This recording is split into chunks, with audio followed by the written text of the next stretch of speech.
Hi, I'm Norman Liss, and the name of the program is The Way to Go.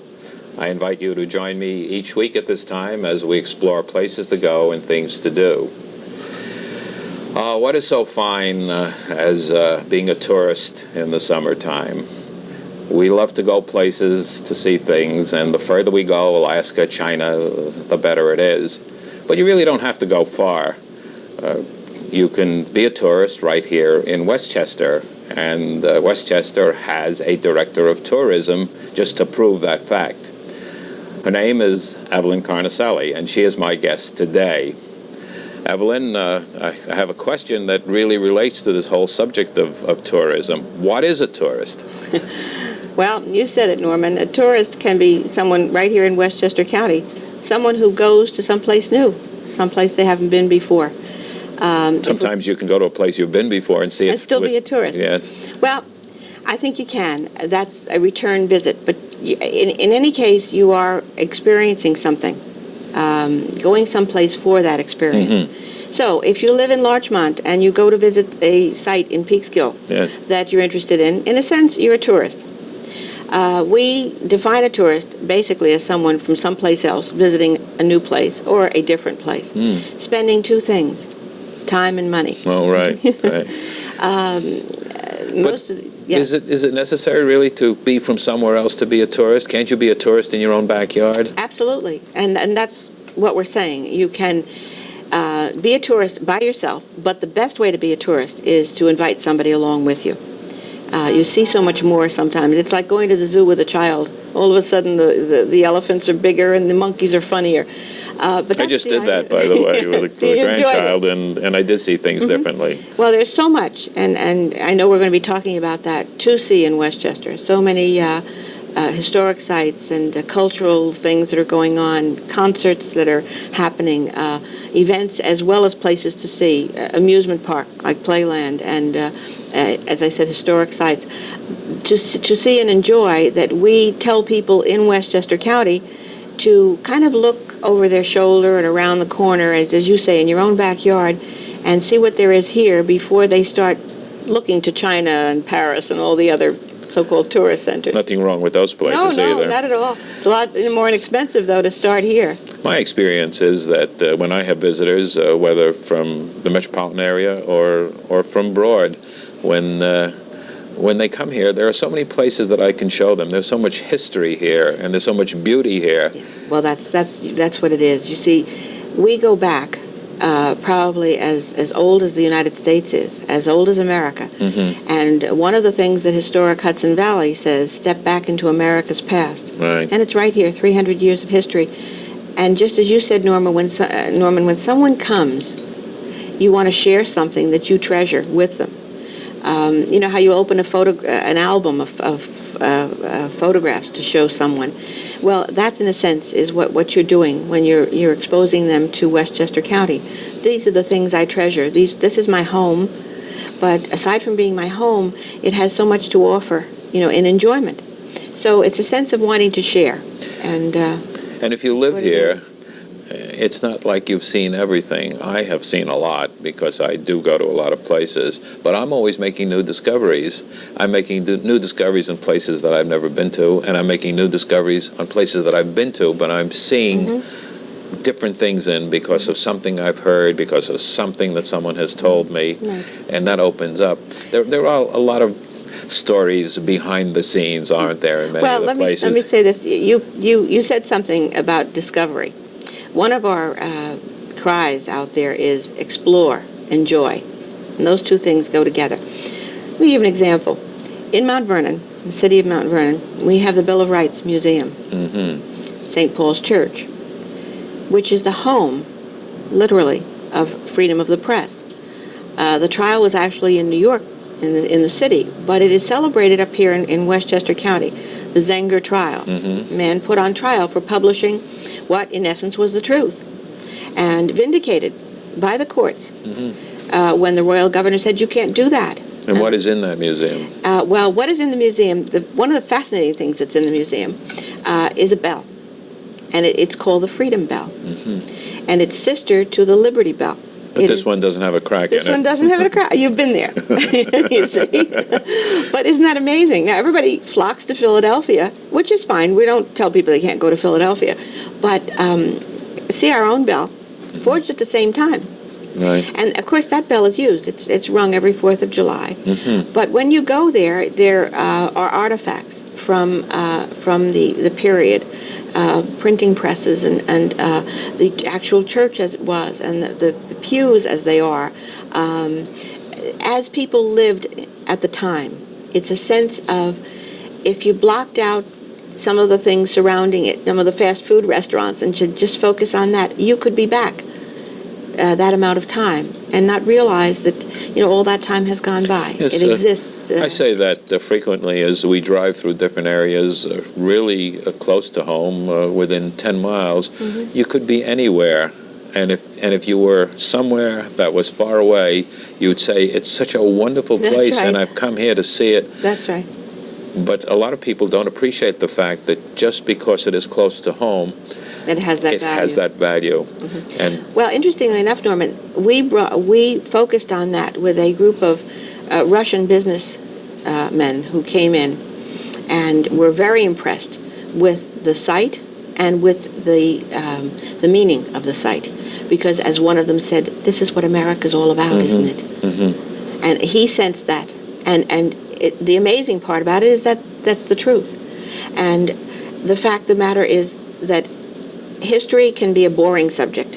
A lot of us went through boring history classes, but it can be the most exciting and beautiful living history, which is what we have here. especially if you get involved and partake of it. I know I've had that experience many times, that when you feel as if you're living at that time, you could see it through your eyes as if you were seeing it through the eyes of the people of 100 years ago or more. It's very true. And you know what that does? That encourages, then, I mentioned Mount Vernon, to say, well, what else? Well, Westchester has 36 historic sites. Probably most of them as well known as John Jay, Thomas Paine. I'm mentioning names that people say, gee, I remember those, and why do I remember those? Well, from some history class, and you'd remember them. But they are the significant names in American history. So there are 36 sites. We do advertise the fact that we also have 2 Washington's headquarters up in White Plains. Where are they? Well, one is on Virginia Road, and that is maintained by the Parks Department, the Westchester County Parks Department. It is actually, again, a living taste of history, just nestled right there, surrounded by all kinds of modern things, but again, if you focus right there, you can almost picture Washington walking along the floorboards of the porch. But it is restored, and there are the artifacts and the furnishings in the house itself. They run some interesting programs there, too. And they run the programs, exactly. But where's the second one? Well, that's I'm going to pick this up. And yes, let me just show that, this guide to historic Westchester. Is all the material covered in there? And I suppose this information can be obtained by the people. Absolutely. This is why I'm pointing this out particularly, because the fact of the matter is that the new property, again, this is maintained now by the White Plains Historical Society, has a lot to offer people, and wants people actually to call, and not only to make appointments, because many of them have to make prior appointments to go and see these properties, but just to know that they're there. Yeah, we've talked on this program about historical societies. We've spoken with the executive director of the Westchester Historical Society, and I know that many of the communities have their individual historical societies, and they're all listed and all available, and I think they're great sources of information, because they go right down and give you the details about local information that you wouldn't see, you wouldn't think of going to many times. Yeah. Actually, in the travel guide here that you have, Norman, there is a listing of all of the historical societies. Yes, you brought some wonderful literature with you, and this, I think, is excellent. This travel guide is very, very thorough and does give a lot of information. When we were researching some interesting facts about Westchester County, the historical societies were extremely helpful and delighted to help with material on their towns and villages, because each town and village has something that they are particularly proud of. We did write to all of them, and many of them sent back, interesting facts. Case in point, it's kind of a funny fact, but Elmsford is very proud of the fact that it's the home of the cocktail. There's a tavern, as legend goes, and history, in Elmsford, and a Revolutionary War soldier went into the tavern and demanded something different to drink. The barmaid thought about it for a while, and in a large bowl mixed different liqueurs and stirred them with as it was said, the tail feather of a chicken or a rooster, hence the cocktail. So that was Elmsford, and we laugh about it and say, does that mean anything? Well, sure it does, because it focuses some interest in American history on that particular area. Other places will point with pride, like Katona, and say, well, the home of John Jay, first Chief Justice of the United States. And a wonderful home to visit up there. A wonderful site to visit. On the Katona Mile with Caramore and the Katona Museum up there. Other things in addition to, plus the beautiful countryside. Yeah, it's a wonderful area. Yes. Now, you have so much information about interesting things. It's always a pleasure to talk to you, because I always learn about things I never knew about. And why don't you tell us some of those unknown little stories or things that are happening? Okay, I'm going to give you. Let's talk about something that might be near and dear to some of the people who are interested in sports. Okay, we talk about residents of Westchester enjoying Westchester. Well, there are some residents of Westchester whom we call permanent residents. They're buried here. And we've got three very famous sports figures, nationally known, internationally known, who are buried in Westchester. I think you know who they are. No, I really don't. No. So why don't you tell me who they are and where they are? All right, they're baseball figures. And we're talking about Babe Ruth, buried here in Westchester, home run king. Lou Gehrig, Gate of Heaven Cemetery. Both of them are there? And Lou Gehrig, again, nationally known, certainly celebrated. Certainly. And the most modern of all, Billy Martin. Really? Buried here in Westchester County. Along with people like Judy Garland. Yes. And Rachmaninoff. Now, he's not baseball, but I'm jumping off there because we have fans of all kinds in Westchester County, and we please them all. But the interesting part about Westchester is, for instance, things like the Bronx River Parkway. Now, the Bronx River Parkway is a beautiful parkway. It winds along some of the most beautiful scenery in southern Westchester. Also, the site of Bicycle Sunday, which I know a lot of people in the county enjoy. In the spring and the fall. In the spring and the summer, yes, and into the fall. And it is something that we have worked very hard to keep going and make sure that people can take advantage. No, I have a trivia comment about that. As what I've read is that it was the first parkway. That's right. In the world. In the world, built in 1925, and as you can, if you've ever been on the parkway, you know how it winds and takes advantage of the stonework that's along that parkway, and of course follows the river.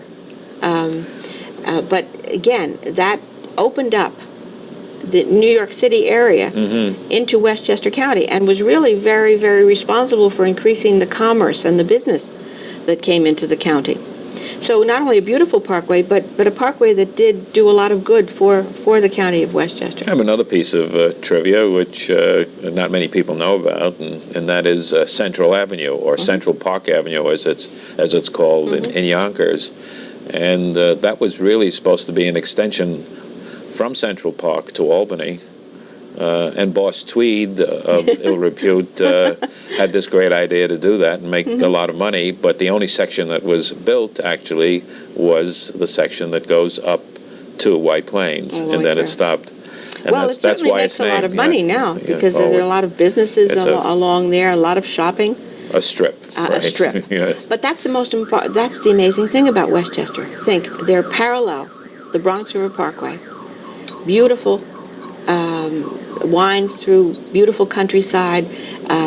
Actually, some of the tallest trees I've ever seen.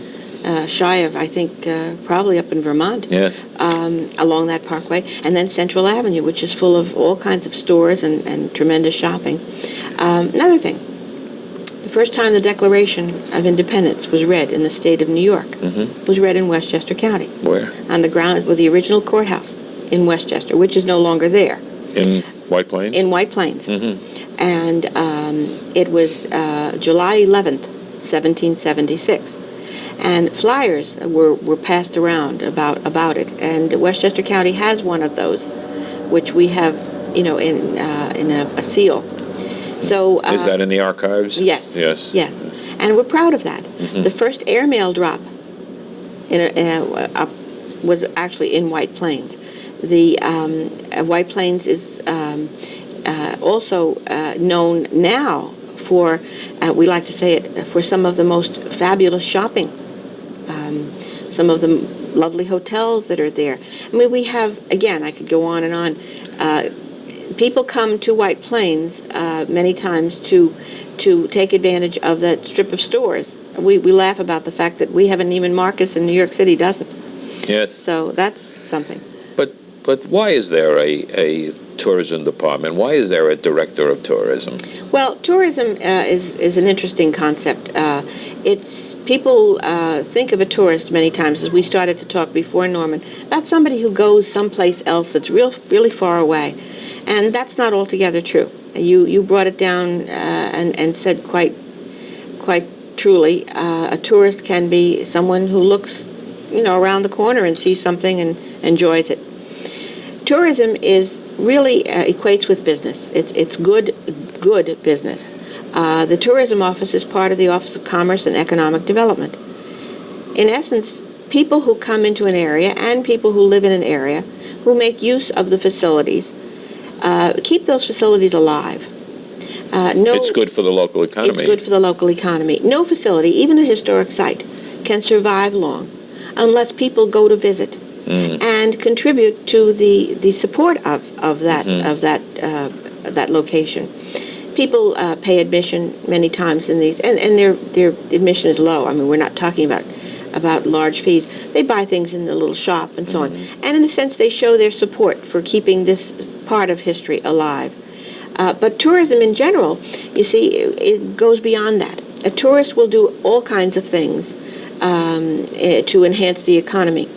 One of them is shopping, and I mentioned it before.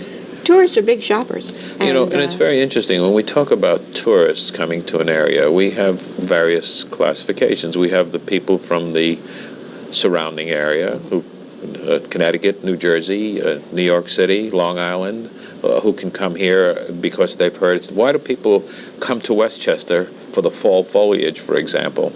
Well, exactly for that. Exactly for that reason. And yet there's so much more to see. You can drive through and see the beautiful colors, but when you have a destination, it makes it even more worthwhile. Well, what we hope is that we can encourage people who are coming in to call, let's say, the tourism office or the convention bureau office and ask for the packages. We always have a package. Yes, you have so much information, some of which we laid out here on the table. But why don't we give those telephone numbers right now? Okay.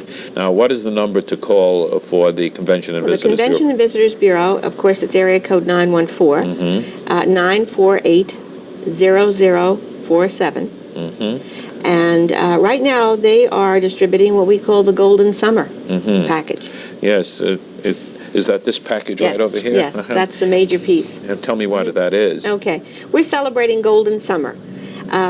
We picked on the word golden because, Westchester's known as the Golden Apple.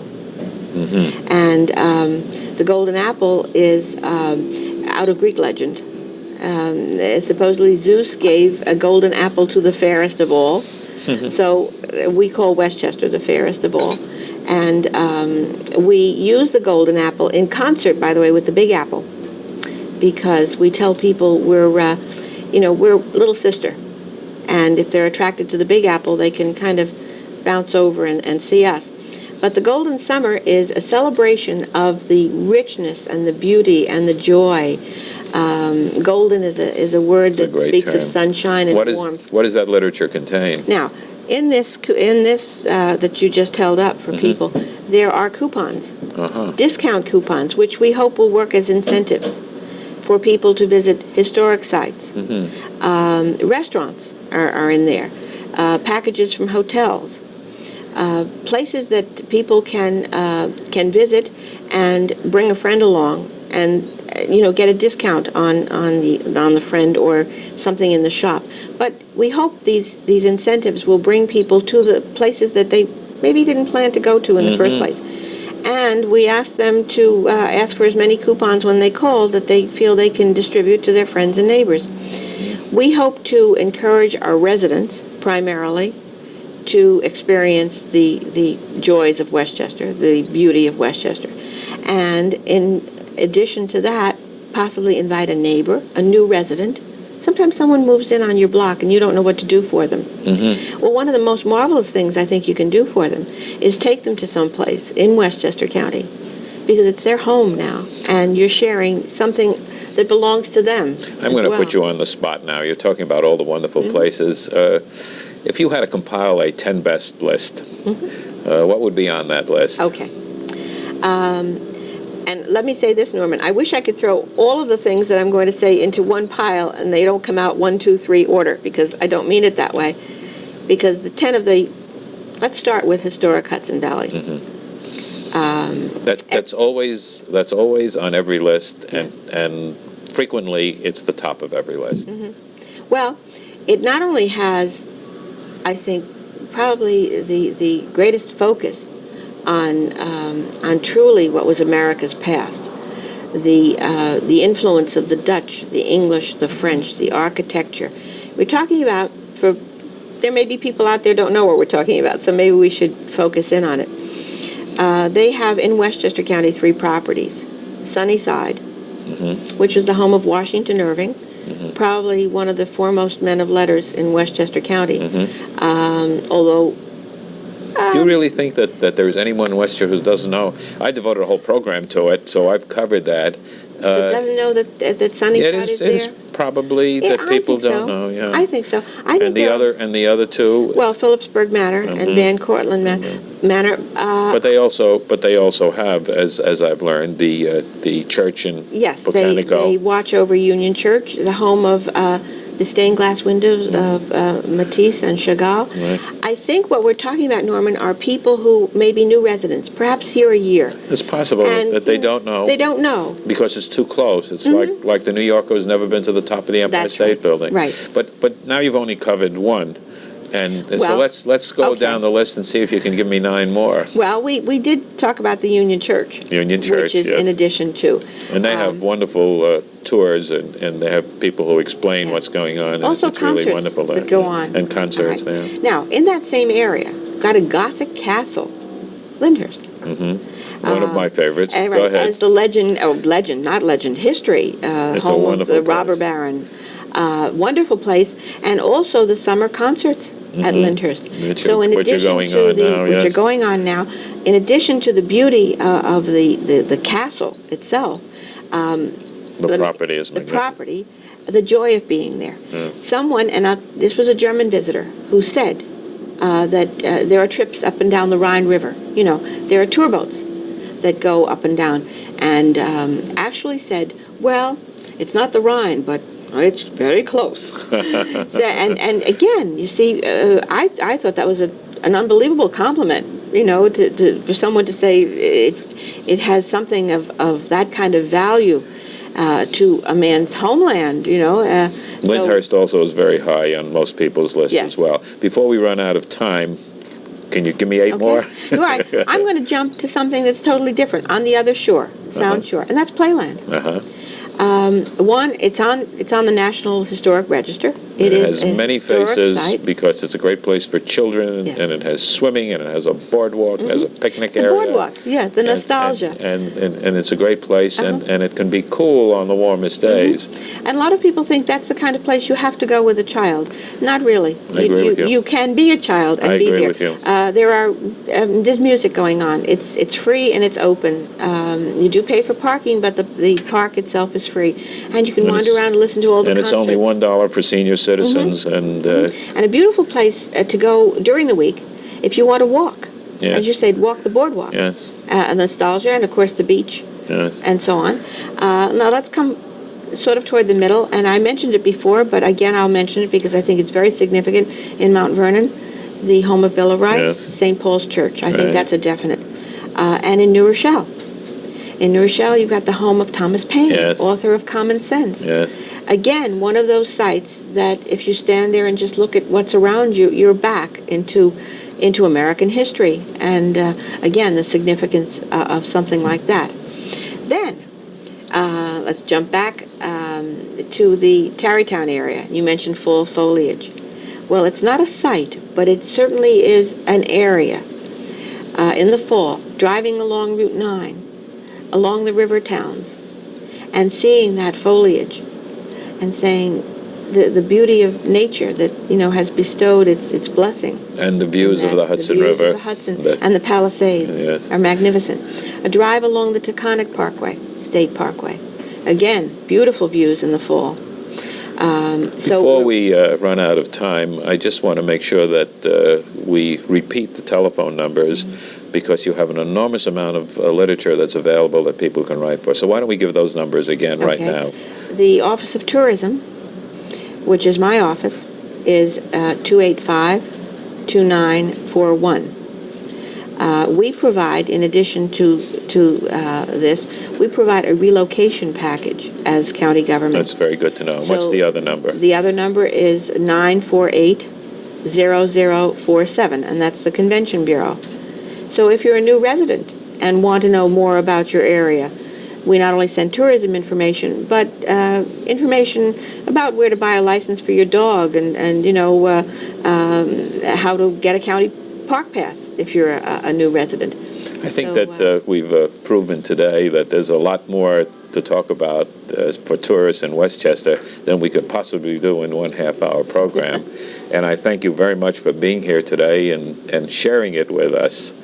My guest today has been Evelyn Carnicelli, who's the Director of Tourism for Westchester County. Thank you for joining us today. Until the next time, this is Norman Liss, and enjoy yourself.